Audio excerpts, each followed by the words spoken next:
आप देश की एक और ऐसी सम्मानित महिला जिन्होंने अपने क्षेत्र में इतना बेहतरीन काम किया, संभवतः उनके विचारों से या उनकी कुछ बातों से आप शायद असहमत हो सकते हैं, बट असहमति दर्ज कराने का कतई ये तरीका नहीं है कि उनके लिए आप इस तरीके की अशोभनीय भाषा का आप इस्तेमाल करें। आप सहमत है जिस तरीके से कंगना ने कहा कि किसान आंदोलन के साथ दुष्कर्म और मर्डर हुए? मैं बिल्कुल भी मैं सहमत नहीं हूँ।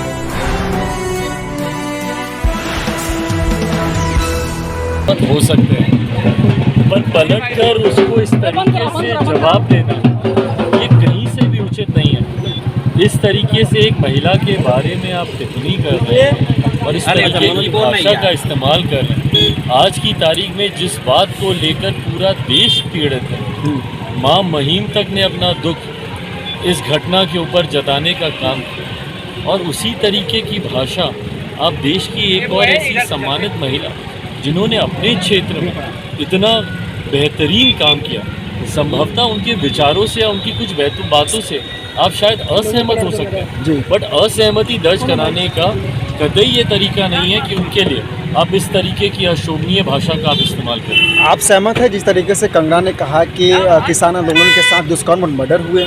मैं बिल्कुल भी मैं सहमत नहीं हूँ, और इस बात को लेकर उनकी पार्टी भी अपनी चिंता जाहिर कर चुकी है। बट ठीक है, जैसा मैंने कहा कि ये व्यक्ति के अपने विचार हैं, पर अगर कोई दूसरा उन विचारों से असहमति दर्ज कराने के लिए उससे ज़्यादा निंदनीय भाषा का इस्तेमाल करे, ये भी आरजेडी ने ऑफर दे दिया है आपको तेजस्वी के साथ आकर काम करने के लेकर। अरे भाई, कहाँ किस बात का ऑफर और क्यों ऑफर? ये बिना मतलब की सर पैर की बातें। मैं इस बात को कई बार कह चुका हूँ, और इस बात में कहीं जब मैं इस गठबंधन का हिस्सा नहीं भी था, एनडीए का हिस्सा नहीं भी था, तब भी मेरा पूरा समर्पण मेरे प्रधानमंत्री नरेंद्र मोदी जी के लिए था।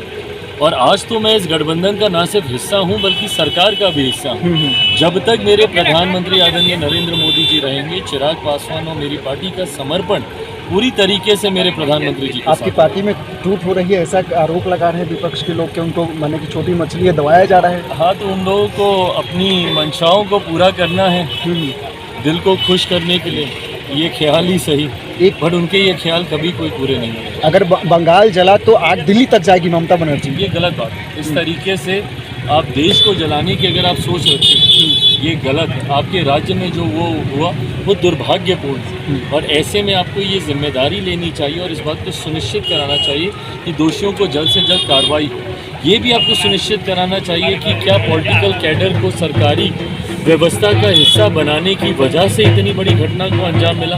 इन तमाम बातों की जांच होनी चाहिए। दोषारोपण एक दूसरे पर उंगली उठाने की बजाय अगर मुख्यमंत्री जी वहां पर उस पीड़ित परिवार को इंसाफ दिलाने में अपना ध्यान केंद्रित करेंगे तो संभवतः भविष्य के लिए भी हम लोग उदाहरण